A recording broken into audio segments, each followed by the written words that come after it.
Mas hoje o Cruzeiro ganha 2-1. Tá em crise lá, tá? Tá em crise lá. Se o Matheus Cunha não fizer um milagre, 2-1 pro Cruzeiro. E aí, Rojas e Peck podem ser as novidades. Romero está suspenso. Romero está suspenso e Matheus Henrique deve ser o titular por ali. Eu tenho muita dúvida o que vai fazer o Arthur Jorge do lado direito de ataque. O Kenji, ele não está à disposição. Eu estou suspeitando que o Marquinhos pode começar esse jogo, tá? Não é informação, mas o Marquinhos que iniciou o jogo, inclusive, como titular contra o Grêmio. Ah, mas e o Peck? O Peck tem que ver a evolução física dele daquele jogo do Grêmio para cá. Fala de um Arthur Jorge que pela primeira vez ele teve tempo para treinar de uma forma mais importante o Cruzeiro, porque praticamente o Cruzeiro só se recuperava e jogava naqueles meses de abril e maio, quando realizou 18 jogos e foi muito bem sucedida a primeira, foi uma primeira parte excelente, eu diria, do Arthur Jorge, que conseguiu descolar o Cruzeiro da última colocação do Brasileiro. É verdade, o Cruzeiro ainda está próximo ali ao Z4, 4 pontos apenas acima do Vasco da Gama, mas as perspectivas, né? Por isso que nem sempre vale a pena a gente ficar traçando paralelos. Eu acho que a perspectiva do Cruzeiro diante desse elenco é boa, claro, temos que levar em consideração. O Cruzeiro vendeu nessa janela 2 titulares, o Rojas tem capacidade de assumir a lateral esquerda, mas vamos ver, vai passar por um período de adaptação ainda o Rojas, quem assumir no jogo hoje o lado direito, seja o Marquinhos ou o Peck, mas a minha expectativa para o Cruzeiro nesse jogo já de hoje é boa sim, viu, HG? O Cruzeiro liberou a lista de relacionados? Não, Breno, o Cruzeiro parou com isso, salvo engano. Por quê? Não sei, não tem dessas coisas que às vezes os clubes fazem. E não tem que dar explicação? Ô Elton, não às vezes tem coisa que é do clube. Tá, não tem, mas é bem entre aspas assim. Eu não consigo ver, seja para Cruzeiro, para Atlético e Cruzeiro, tá? Para não falar que eu tô falando de um lado só, que às vezes tem essa chatice. Eu não vejo motivos para não divulgar lista de relacionados. Se alguém um dia sentar comigo e me explicar como se eu fosse uma criança de 5 anos, não Até tem porque problema. tá falando de 24 jogadores. Exato, Breno, exato. E ninguém tá relacionados. Mas o Cruzeiro... Eu não tô te pedindo a escalação. Não aprovado. Isso aí é trabalho jornalístico. É só... Até pro torcedor saber quem ele tá indo lá assistir. Quem me trouxe a informação de que o Kenji, por exemplo, não está relacionado é o nosso Dan Abreu.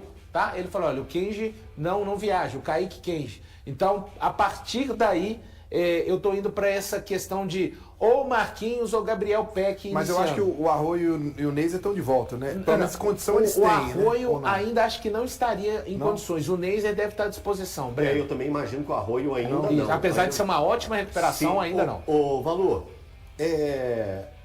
eu posso colocar o Cruzeiro como um ligeiro favoritismo? Você pode, eu não. Então, eu vou...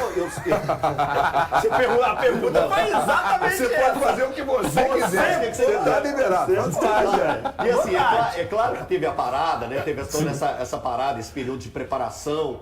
A gente sabe que nenhum grande time fez um movimento que chamou tanta atenção, apesar que o Cruzeiro contratou 2 ótimos nomes, eu coloco o Peck e o Rojas como uma das principais, os dois grandes movimentos da nossa janela, até aqui. Né? 2 grandes movimentos.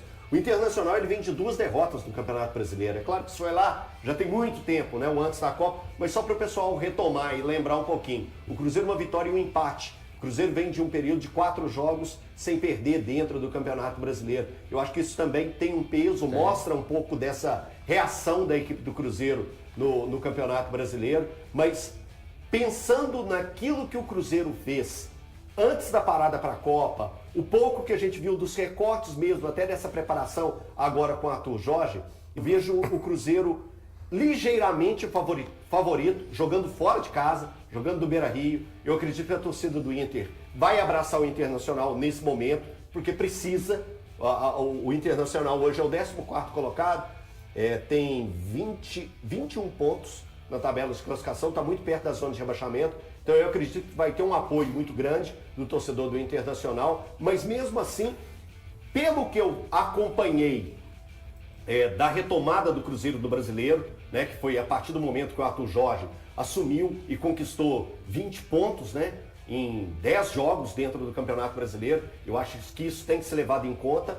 E também pela preparação, apesar de ter perdido para o Grêmio, como perdeu. Eu achei que tem um placar de amistoso mesmo, um placar exagerado, e que o Cruzeiro perdeu 2 oportunidades em penalidades que acabou não concluindo. Mas hoje eu vejo o Cruzeiro como ligeiro favorito para esse jogo contra o Eu não Internacional. vejo como favorito, mas assim, 50-50 total para mim. Eu vejo o Cruzeiro hoje com condição muito boa de ir ao Beira-Rio e voltar de lá 60-40, com os 3 pontos. 60-40. Se o Cruzeiro vai ganhar, é outra história, mas o Cruzeiro é favorito. Também acho que o Cruzeiro é favorito. O Inter vive um momento de desequilíbrio, o Inter vive um momento de muitas cobranças. O time do Cruzeiro é melhor. O Inter, e hoje, depois da Copa, ele está mais enfraquecido. Gente, veja bem, eu não estou dizendo que o Cruzeiro já ganhou o jogo e nem estou fazendo um onda aqui. Tá? Eu já palpitei 2-1 para o Cruzeiro, tá?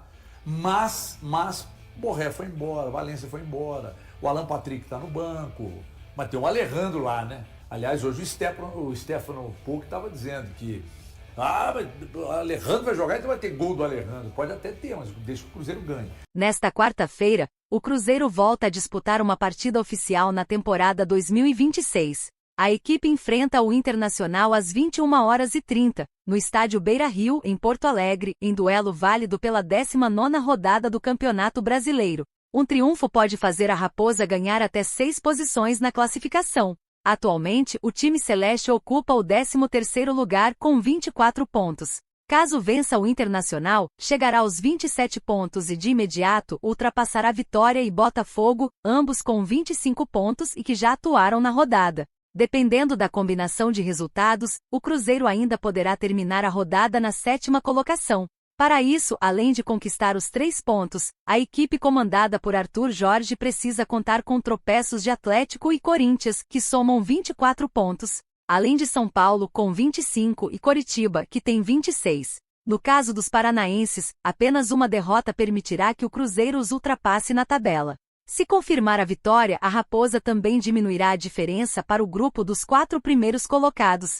Hoje, o Red Bull Bragantino ocupa a 4ª posição com 30 pontos. Assim, um resultado positivo deixaria o Cruzeiro a apenas 3 pontos do G4, restando ainda 19 rodadas para o fim do Campeonato Brasileiro.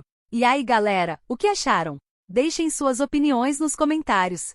Não se esqueçam de deixar o like, se inscrever no canal e ativar o sininho para receber as notificações. Até mais, Nação Celeste! Vamos pra frente!